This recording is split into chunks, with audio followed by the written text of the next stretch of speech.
Xin chào tất cả các bạn, hôm nay mình làm video clip lắp đặt một máy rửa chén âm toàn phần ha.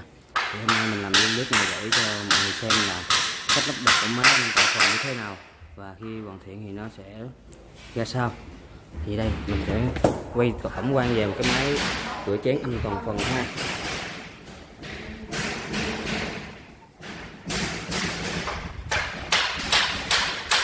Rồi, đây là vị trí để lắp đặt máy rửa chén nha.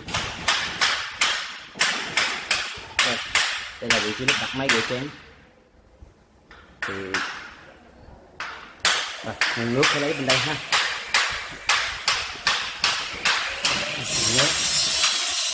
Mình cũng đã chừa lỗ và cũng như là ổ điện tại cái vị trí lấy nước. Nguồn nước sẽ lấy trực tiếp tại đây. Và đường xả mình cũng đã chừa sẵn một cái ổ đường xả cho máy rửa chén. Rất là gọn gàng ha, vị trí rất là ok và gọn gàng. Còn đây là vị trí để đường xả và cấp được đi từ dưới gầm tủ, kệ tủ đi lên để mắc nối vào đường cấp nước và đường xả. Thì trước tiên chúng ta cho cái đường cấp xả lên trên đây ha. Mình sẽ để đường cấp xả lên đây.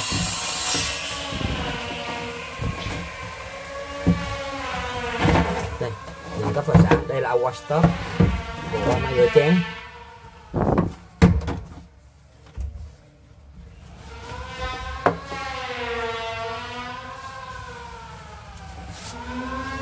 Sau đó chúng ta sẽ cho máy rửa chén vào vị trí ha.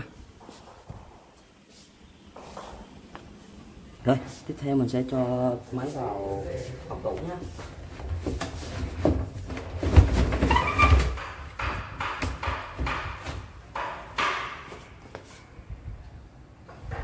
Và sau khi chúng ta cho cái máy rửa chén vào hộc tủ ha, còn hộc của vị trí đặt máy rửa chén ha, thì chúng ta sẽ canh chân và cũng như là bát để cho cái máy được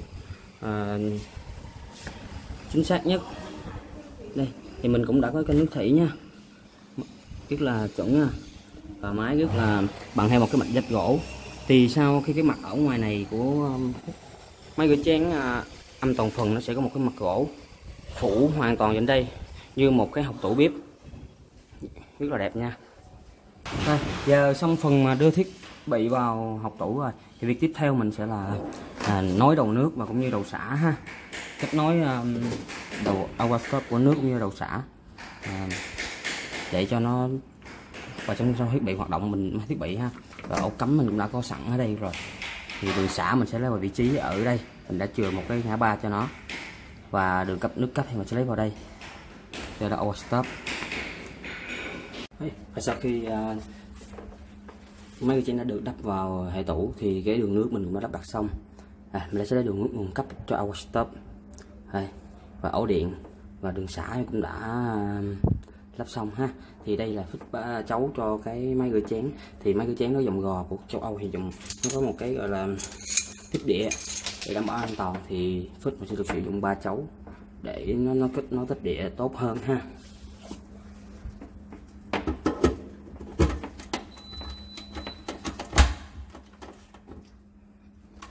Đây, chắc chắn ha. Đây.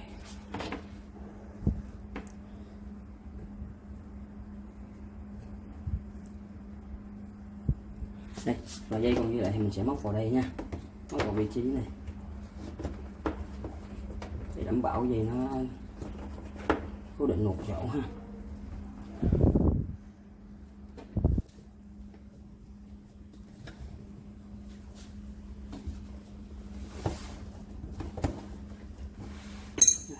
Mình sẽ móc vào như vậy đó. Đây là xong ha. Rất là gọn gàng và sạch sẽ ha, gọn gàng để đảm bảo được những ống nước không được bị gấp lại, để thường sẽ xảy ra lỗi khi ống nước xả mà nó gấp lại thì máy sẽ báo về lỗi. Thì mình treo ống lên, có cái bát treo để đảm bảo là ống không bị gấp và bị gãy ống. Và còn đây là máy rửa chén. Bây giờ thì vị trí cũng đã xong, thì chỉ còn là mình lắp một miếng gỗ vào thì nó sẽ full theo cái hệ của tủ bếp. cục lá miếng gỗ vào đây nữa thôi. Rồi, và khi chúng ta đã lắp điện nguồn vào rồi thì chúng ta sẽ thử cái trên vỏ máy, thân máy để xem có bị rò rỉ điện hay không, để đảm bảo được an toàn nhất trong sử dụng ha. Thì đây mọi người sẽ xem đây ha, thì không có nguồn lên ha. Và để mình sẽ phóng to lên cho mọi người xem nha. Đây, hoàn toàn không có dòng gò ha, để đảm bảo nguồn điện ổn định và cũng như là tiếp địa rất tốt. Rồi, và đây là cái miếng gỗ để nó lắp bên vị trí của cái cửa máy rửa chén âm toàn phần. Thì bây giờ mình sẽ thao tác và cũng như lắp cánh cửa lại cho mọi người xem ha. Trước tiên chúng ta sẽ đo từ cái mí của máy rửa chén và bằng với lại cái mí cửa gỗ ha, để mình cho cái nắp cửa này nó sẽ bằng với lại vị trí đều với lại cái các cánh cửa khác còn lại. Giờ mình sẽ đo ở đây.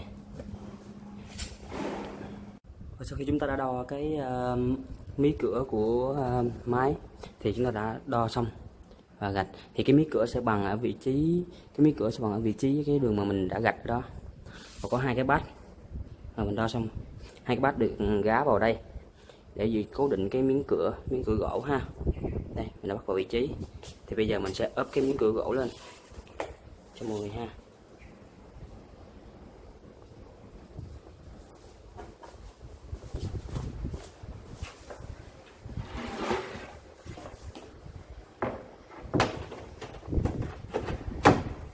Và khi chúng ta ốp miếng cửa gỗ vào ha, thì chúng ta bắt ốp lại và sau đó chúng ta sẽ canh chỉnh để cái đường ly của hai mặt gỗ nó đối lại, nó đều với nhau.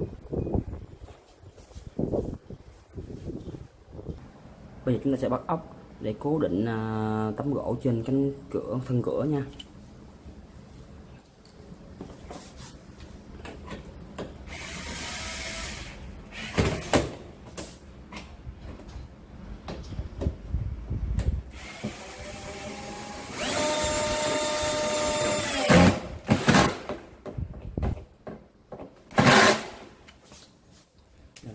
Vị trí tiếp theo sẽ là đây.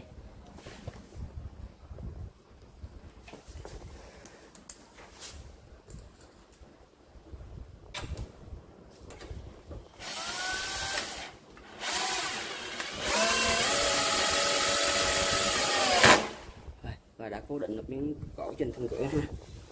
Mình sẽ, việc tiếp theo là mình sẽ đóng cái cửa lại và mình sẽ kiểm tra. Mình sẽ canh cho tấm gỗ, mình sẽ canh tấm gỗ cho nó hai cái mí hai bên này nó đều với nhau, hai mí hai bên ha, mình chia làm sao cho đều cái mí nhau, và cũng là cái dắp gỗ ở đây nó sẽ đều. Đây, thì mình sẽ canh lại. Khi mình đã chỉnh miếng gỗ lại cho đều với nhau, hai cái ly bên đây ha, chỉnh cho miếng gỗ nó đều với nhau hết, tất cả các hệ tủ gỗ, thì mình sẽ cố định cái máy lại khi để mình mở cửa nó không bị xê dịch cái máy ha. Thì mình cũng đã cố định lại xong cho cái máy, thì bây giờ coi như là nó đã hoàn thành cái máy ha.